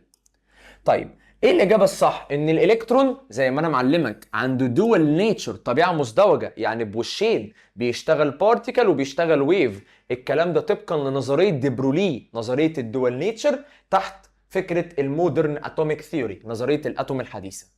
طيب 35 بيقول لسعادتك ايه؟ when the electron is excited. هو لما الالكترون بتكون اكسايتد مبسوطه، ده معناه ان هي قاعده في المستوى الاصلي بتاعها ولا مستوى اعلى؟ مستوى اعلى. طب الالكترون وهي اكسايتد بتبقى قاعده في مستوى اعلى، فاكيد الانرجي بتاعتها بتكون اكبر من الانرجي بتاعتها وهي في المستوى الاصلي. فالالكترون وهي اكسايتد بتبقى الانرجي بتاعتها هاير ذان الجراوند ستيت. الانرجي بتاعتك وانت اكسايتد في مستوى اعلى بتبقى اعلى من الانرجي بتاعتك وانت عادي في المستوى الاصلي اللي هو الجراوند ستيت. فالاجابه الصح هي لتر A. السؤال اللي بعده رقم 36. The quantum number which is limited to any whole number excluding zero. مين هو الكوانتم نمبر اللي لازم يكون whole number، رقم هول يعني مش ديسيمال، وما ينفعش يكون بالزيرو؟ رقم الدور، برافو عليك، اللي هو البرنسبل كوانتم نمبر. البرنسبل كوانتم نمبر كان اني هول نمبر من 1 ل 7 اكسكلودنج الزيرو اللي هو رقم الدور. كلام سليم. رقم 37. The three quantum numbers that help to explain the behavior of the electron of hydrogen atom. طبعا زي ما احنا عارفين ان الهيدروجين رقمها 1، يعني يا دوبك كل اللي عندها 1 الكترون. فبيقول لك مين هم الكوانتم نمبر اللي اعتمدنا عليهم عشان نعرف موقع الكترون الهيدروجين؟ اكيد اعتمدت على رقم الدور، واعتمدت على رقم الشقه، واعتمدت على رقم الاوضه. لكن انا اسف، الام اس نايم ازاي ده مش فارق لي، لان كده كده هو واحد هيدروجين، الهيدروجين عنده 1 الكترون، فكده كده الالكترون ده باصص لفوق، فكده كده الام اس بتاعته دايما ثابته بوزيتيف هاف. فانا بالنسبه للهيدروجين الام اس مش فارقه لي، لان هو كله على بعضه 1 الكترون. انا اللي فارق لي وبحدد على اساسه الان والال والام ال، فانا اللي بعتمد عليهم هم ال والان والال والام ال اللي هو اختيار A. نيجي للسؤال اللي بعده رقم 38. Which of the following quantum number represent an electron in one of the 3D orbitals؟ أي من هذه الاختيارات بيعبر عن إلكترون قاعد في الأوربيتال ال 3D؟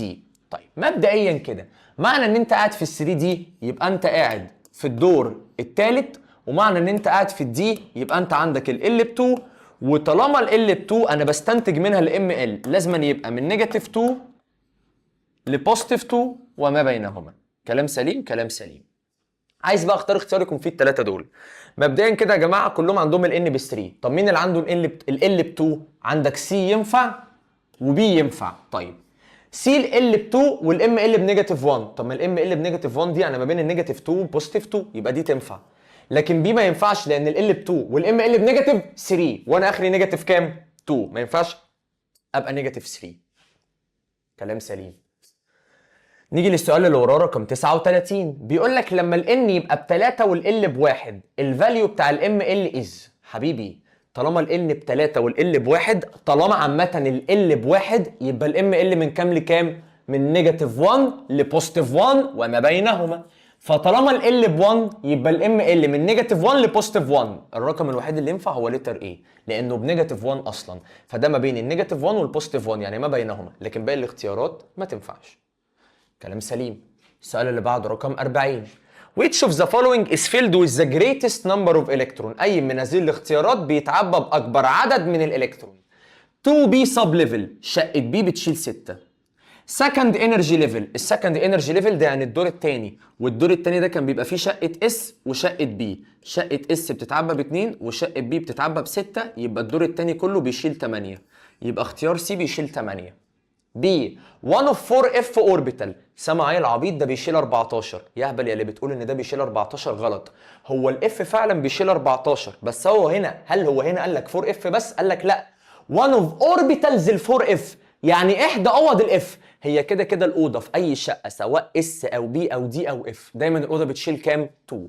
فاختيار بي ده بيشيل 2 الكترون. طيب اختيار دي بيقول لك 4 اس سب ليفل. 4 اس سب ليفل يعني شقه اس، هو كده كده الاس بيشيل كام؟ 2. فكده اكتر اختيار بيشيل الكترونات هو لتر سي. اختيار مين يا شباب؟ سي. تمام كده؟ تمام. السؤال اللي بعده بيقول لي سعادتك ايه السؤال اللي بعده؟ 41 بيقول لي سعادتك the electron with the following quantum number is located in. معلش يعني الالكترون ده قاعد في الدور الثاني والال ب 1 يعني شقه بي، فكده الاختيار الصح لتر بي. تمام. يلا يا اسئله سهله يتخف علينا شويه بعد الاسئله الصعبه دي. هنا بيقول لك 2 الكترون عندهم الكوانتم نمبر ان ب 3 وام ال بوزيتيف 2 must have the quantum number. تعالى لي. معنى ان الام ال بوزيتيف 2 يبقى ال بكام؟ 2، لان الام ال معتمد على ال، فمعنى ان الام ال بوزيتيف 2 يبقى ال اجباري لازم يكون ب 2 اللي هي لتر بي. تمام. السؤال اللي وراه رقم 43 electron of the first energy level have the same. لو الالكترون قاعده في الدور الاول في الفيرست انرجي ليفل ده معناها ان هي في الدور الاول، والدور الاول ما فيهوش غير شقه اس، فده معناه ان كلهم قاعدين في اس. طيب شقه اس عندها ال بزيرو، فاكيد الام ال هو كمان بزيرو. فانت لو قاعد في الدور الاول يبقى انت لازم يكون عندك الان ب 1 ولازم يكون عندك ال بزيرو والام ال ايكوال زيرو. يبقى انت لو في الدور الاول هيبقى عندك نفس الفاليو بتاع ان، نفس رقم الدور، نفس الفاليو بتاع ال، نفس رقم الشقه لان مفيش غير شقه اس، ونفس رقم الام ال لان شقه اس عندها ال بزيرو، وطالما ال بزيرو يبقى الام ال بتاعت اي الكترون في الدور ده او في الشقه دي لازم هو كمان يكون بزيرو، فالاجابه هتبقى دي all the previous. تمام. نيجي للسؤال اللي وراه 44 بيقول لي سعادتك which one of the following quantum number is wrong. اي من هذه الاختيارات غلط في التعبير عن الكوانتم نمبر. زي ما انا علمتك يا شباب الاختيار الوحيد اللي غلط وواضح هو لتر دي، لان ال بزيرو، وطالما ال بزيرو المفروض الام ال هي كمان تكون بزيرو، بس هو قايل ان هي بنيجاتيف 1، فطالما ال بزيرو المفروض الام ال تكون بزيرو، هو مش عاملها بزيرو اذا ده غلط. السؤال اللي بعده رقم 45 Which of the following sublevel is considered incorrect in the elements known so far. أي من هذه السب-level غلط في التعبير عن إلكترون أو element so far، يعني إلكترون بعيد. أنا قلت لك إن إحنا لما جينا عملنا الأغنية بتاعتنا كان آخرنا إيه؟ 4F و 5F. ما كانش في حاجة اسمها إن الإلكترون يقعد في 6F. فالإجابة الوحيدة الغلط أو الاختيار الوحيد اللي غلط في التعبير عن الإليمنت السو فار هو 6F. عندك الإس من 1 ل7، البي من 2 ل7، الدي من 3 ل6، والاف من 4 ل5، فما كانش في حاجه اسمها 6F، كان اخري 5F عادي طبقا للاغنيه. 46 From the possible values of L for an electron in an atom when N equal 4. يعني لما ال N يكون ب4 لما تبقى في الدور الرابع ده معناه ان ال L ممكن تكون بكام؟ انا لو في الدور الرابع فده معناه ان انا عندي 4 شقق S و B و D و F، فده معناه ان ال L ممكن تكون 0 او 1 او 2 او 3، فال L ممكن تكون ب0 او ب1 او ب2، يبقى الاجابه all the previous. تمام. نيجي للسؤال اللي وراه 47 The maximum number of electron. أكبر عدد من الإلكترون عنده ال L عنده السبسيدري كوانتم نمبر زي بعضه في الفلورين اللي ب9. أجيب الفلورين اللي ب9 أوزعها، هتبقى S B 1 2 والبي بتبدأ من أول 2 2 2 أدي كده 4 وهنا 5. تعالى لي هنا التو الكترونز دول والتو الكترونز دول قاعدين في شقه اس، يعني الاربع الكترونات دول قاعدين في شقه اس، يعني عندهم ال بزيرو. اما بقى الخمس الكترونات دول مع بعض قاعدين في شقه بي، فعندهم ال ب1. فاكبر عدد من الالكترونز عندهم نفس السبسيدري كوانتم نمبر، يعني نفس رقم الشقه، هم مين؟ هم ال5. دول 4 بس عندهم نفس رقم الشقه، لكن دول 5 عندهم نفس رقم الشقه، فالرقم الاكبر هو 5، فهتبقى الاجابه الصح هي لتر سي. نيجي للسؤال اللي بعده 48. The number of orbitals that are occupied with electron in an element whose configuration end with 3d10. عايزني ارسم ماده تكون التوزيعه بتاعتها اوزع ماده تكون توزيعتها بتنتهي بال 3d10. يعني اقعد اوزع لحد ما اوصل لل 3d. فهقول اس اس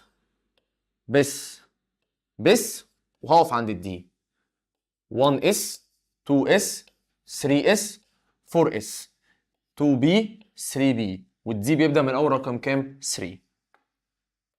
انا عايز انتهي بالدي 10 بال 3 دي 10. طب ما هو معنى ان الدي شايل 10 يبقى كل اللي قبله مليان، فهنا ده هملاه ب 2 وده ب 6 وده ب 2 وده ب 6 وده ب 2 وده ب 2. السؤال عايز منك ايه؟ السؤال عايز منك عدد الاوربيتالز المشغوله بالالكترون. شكرا، سؤال سهل. هنا الاس عنده 1 اوربيتال ومليان. هنا ده اس عنده 1 اوربيتال ومليان. هنا ده البي عنده 3 اوربيتال وكلهم مليانين. هنا ده الاس عنده 1 اوربيتال ومليان. هنا ده البي عنده 3 اوربيتال ومليان. هنا ده الاس برضه عنده 1 اوربيتال ومليان. هنا بقى ده الدي عنده 5 اوربيتال ومليان، فهنا في 5 اوربيتال مليانين. عد 5 و1 6 6 و3 9 9 و1 10 10 و3 13 13 و2 15. يبقى الاجابه الصح هنا هي لتر سي. كلام سليم. نيجي للسؤال اللي بعده 49. When two electrons have the same value of L and Ml they must be located. لو احنا two electron عندنا نفس الفاليو بتاع L يعني احنا ساكنين في نفس الشقة، ونفس الفاليو بتاع Ml يعني ساكنين في نفس الأوضة، معنى ان انا وانت عندنا نفس الفاليو بتاع L يبقى احنا ساكنين في نفس الشقة يعني نفس السب ليفل، ومعنى ان انا وانت عندنا نفس الفاليو بتاع Ml يبقى احنا ساكنين في نفس الأوضة، وأوضة يعني اوربيتال، فبي تنفع وسي تنفع، فالإجابة الصح تبقى لتر دي. بي وسي ار كوريكت. كلام سليم. السؤال اللي بعده رقم 50. ايه هي الكوانتم نمبر بتاعت اخر الكترون قاعد في الاكسجين 8؟ ادي الاكسجين 8، يلا نوزعه. هيبقى اس اس بي 1 اس 2 اس والبي بتبدا من اول 2. اوزع الكتروناتي 2 2 يبقى كده باقي 4. انا بتكلم على اخر الكترون يا مستر، فاعمل داير على ده واشوف الكلام على ايه. اول حاجه اخر الكترون قاعد في ال2 يعني في الدور الثاني، قاعد في شقه بي. شقه بي دي عندها ال بكام؟ عندها ال ب1. اجي بقى بعد كده ارسم عشان اعرف الباقي. البي ده يا مستر عنده 3 اوض، اوضه 2 3. انا عايز اوزع فيهم الاربعه الكترون، فهيتوزع 1 2 3 والرابع هيقعد هنا. انا بقى مهتم بالالكترون الاخير اللي هو رقم 4. السؤال طالما ال ب1 هيبقى الام ال بكام؟ من نيجاتيف 1 0 بوزيتيف 1. انا بتكلم على الالكترون الاخير اللي هو ده قاعد في الاوضه اللي رقمها كام؟ نيجاتيف 1. فكده ده معناه ان الام ال بنيجاتيف 1.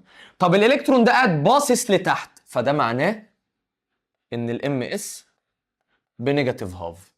هل انا بقى اختياري اللي فيه الاربع ارقام دول عشان انا بقى ايه مش شايف ان ب2 ال ب1 ام ال بنيجاتيف 1 ام اس بنيجاتيف هاف، يبقى الاجابه هنا في لتر دي.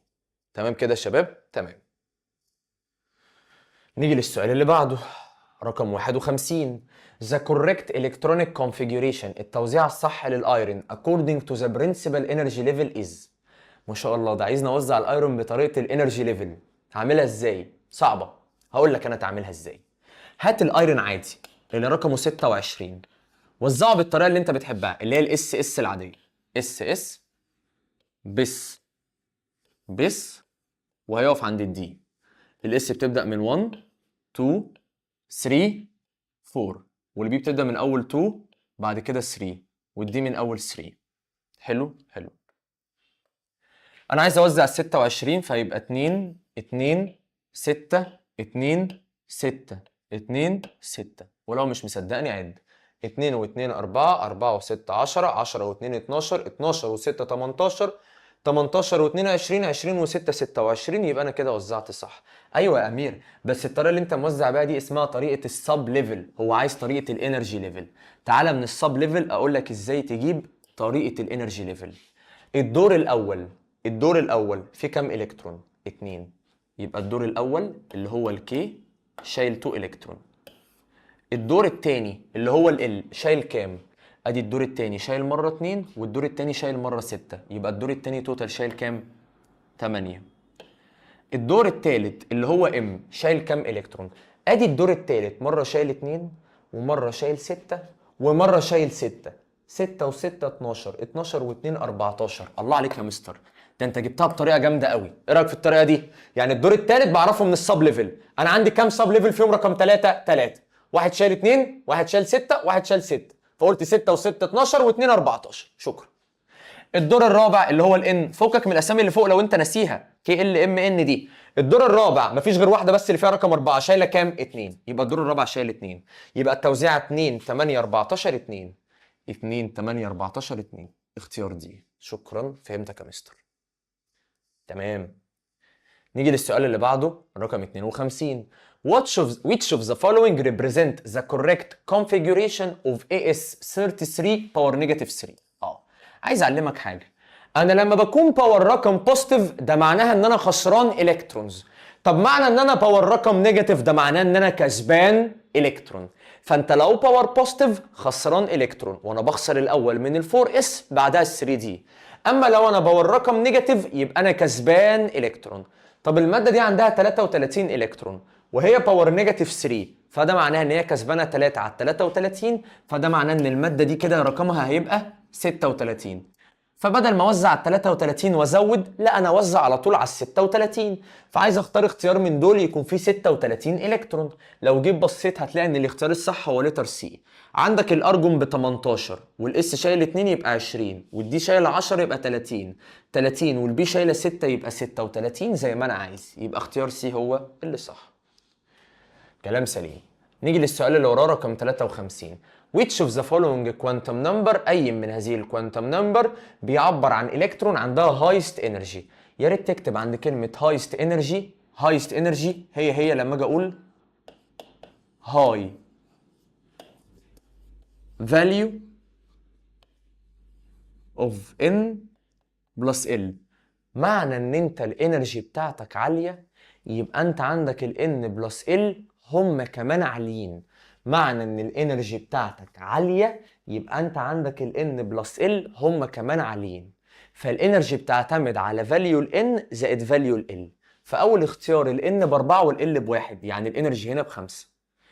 سي عنده ال n ب5 وال l ب0، 5 زائد 0 يعني برضو 5، دول ستيل ايكوال. بي عنده ال n ب3 وال l ب2، يعني الانرجي ب5.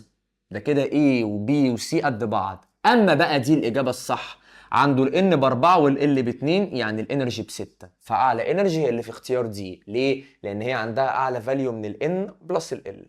كلام سليم. 54. The element which has 4 completely filled sublevel must have. الماده اللي عندها 4 شقق مليانين لازم يكون عندها ايه؟ الماده هي اكس انا ما اعرفهاش. عايز 4 شقق مليانين، يعني عايز الاس اس بس يكونوا مليانين. 1s 2s 3s وادي 2b. انت عايز الاربع شقق يكونوا مليانين، ف 2 2 6 2. 2 و2 4، 4 و6 10، 10 و2 12. حلو. فانت عشان يكون عندك 4 شقق مليانين ده معناه ان الماده هيبقى عندها 12 الكترون. في سي بيقول 10 فما ينفعش. عشان يكون عندك 4 شقق مليانين بيقول لك في اختيار ان انت لازم يكون عندك 4 ادوار مليانين. انا اصلا اخري 3 ادوار، فاربع ادوار مليانين دي اجيبها منين؟ طبعا مفيش. معنى ان انت عندك 4 شقق مليانين يبقى انت عندك 6 اوض مليانين. تعال نشوف. الاس عنده اوضه ومليانه، والاس ده عنده اوضه ومليانه، وهنا البي ده مليان وده عنده 3 اوض، وهنا الاس ده مليان وده عنده اوضه. 1 و3 4، 4 و1 5، 5 و1 6. فعلا معنى ان في 4 شقق مليانين يبقى في 6 اوض مليانين. يبقى الاجابه هنا لتر بي. نكمل. رقم 55. عايز عدد الاوربيتالز النص مليانه في النيتروجين 7. حاضر. ادي النيتروجين 7 بيتوزع اس اس بي 1 اس 2 اس 2 بي. عشان اجي اوزع الالكترون 2 2 وبعد كده 4، سوري بعد كده 3. 2 2 3. ليه 2 و2 4، 4 و3 7. فانا كده وزعتهم. هو عايز الاوربيتال المليان ولا النص مليان؟ النص مليان. هنا الاس عنده 2 الكترون فده مليان اذا بره عني. هنا الاس عنده 2 الكترون فده مليان اذا بره عني. هنا البي بقى، البي ده عنده 3 اوربيتال، 3 اوض، شايل 3 الكترونات، ادي 1 2 3. الاوربيتال بيتملي باتنين، هنا الاوربيتال ده عنده 1 والاوربيتال ده عنده 1 والاوربيتال ده عنده 1، يبقى انا عندي 3 اوربيتالز نص مليانين. يبقى هنا عدد الاوربيتالز نص مليانه عند النيتروجين ايكوال كام؟ 3. الاجابه اللي في اختيار بي. السؤال اللي وراه 56. Which of the following electronic configuration represent an excited atom؟ أي من هذه الاختيارات بيعبر عن اتوم عندها الالكترون اكسايتد، يعني قاعده في مستوى اعلى من المستوى اللي المفروض تقعد فيه. طيب هنا مليت الاول ال1 اس، بعد كده ال2 اس، بعد كده 4 في البي، اس اس بي، فعلا مظبوطه، يبقى دي مفيش فيها حاجه اكسايتد. هنا مليت الاول ال1 اس، بعد كده ال2 اس، بعد كده ال2 بي، فدي برضو عاديه، اس اس بي، ومليتهم بالترتيب. اختيار دي مليت ال1 اس وال2 اس وال2 بي، بعد كده ال3 اس، اس اس بس، يعني ماشي على الاغنيه ومليهم بالترتيب، فدي مفيش فيها حاجه اكسايتد.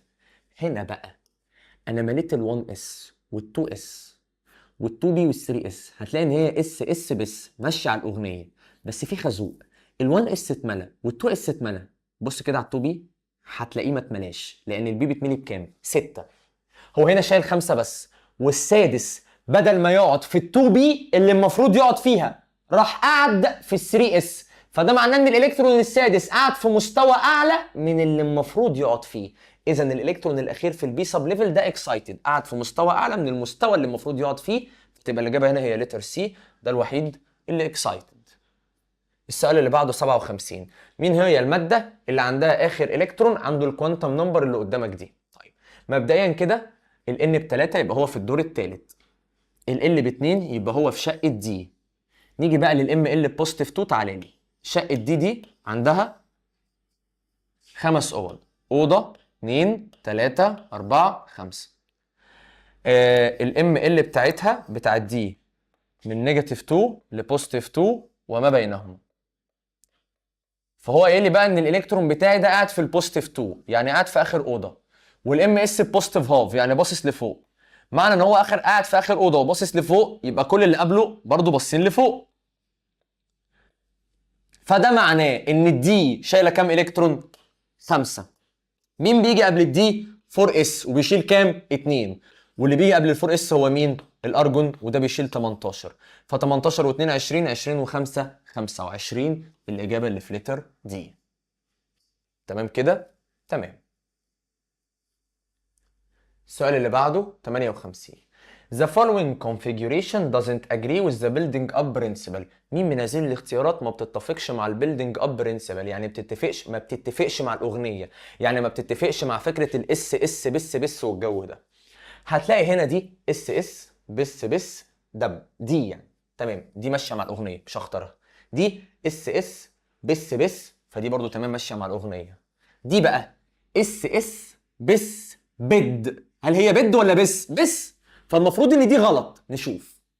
هو اس اس بس المفروض بس، هو جايب الدي قبل الاس، بس لاحظ هو ملى الاس الاول وبعدين دخل على الدي، اذا هو كده ماشي صح وتمام. ليه؟ لان هو ملى الاس الاول وبعد كده دخل على الدي، هو كل اللي عمله ان هو ما مشيش على الاغنيه، معلش انا اسف طز في الاغنيه. طالما هو مالي الاس الاول اللي عندها انرجي اقل، بعد كده الدي اللي عندها انرجي اعلى، اذا هو ماشي على قاعده البيلدينج اب برنسبل اللي بتقول ان الالكترونز بتقعد في الانرجي الاقل الاول، بعد كده الانرجي الكبيره. فهو قعد الاول فعلا في ال4 اس اللي عندها انرجي ب4، بعد كده قعد في ال3 دي اللي عندها الانرجي ب2، فهو قعد الاول فعلا في ال4 اس بعدها ال3 دي. هو بس مقال ان هو بدل ما يجيب دي هنا جاب دي هنا عشان يشوف انت ماشي مع الاغنيه ولا لا. فعشان كده انا عايز اقول لك في السؤال ده بالذات طز في الاغنيه، مهم ان انت تمشي على القاعده ان الانرجي الاقل بعد كده الانرجي الاكبر. الغلطه الوحيده هي في لتر سي، لان هي اس اس بس بد. ايه ده؟ طب ما دي برضه يا مستر مش ماشيه مع الاغنيه. هي مش ماشيه مع الاغنيه ومش ماشيه مع القاعده. ليه؟ لانه قعد في ال3 دي الاول، هو قاعد في الانرجي ام 5 الاول، وبعدها هيقعد فين؟ في ال4 اس اللي هي الانرجي ام كام؟ ام 4.